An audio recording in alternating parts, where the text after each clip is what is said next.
Teraz máme bližšie. No poď, už je tu. Kým opice nás prekvapujú tým, že začínajú chodiť ešte raz. Kde je? Za tebou nejde. Výnimočné, že chodia a kráčajú po dvoch nohách. No, dá sa povedať, že nie je to veľmi výnimočné. Túto spriamenú polohu využívajú na to, aby mali lepšiu napríklad orientáciu v teréne. Vy ste spomínali napríklad, že keď prechádzajú cez vodu, využívajú ako nástroj. Teda.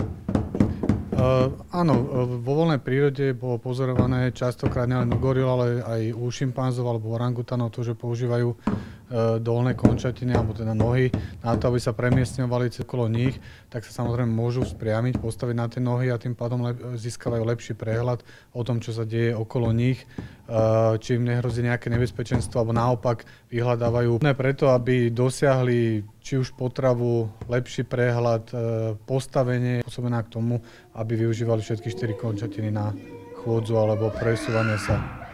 Dobre, úplne posledná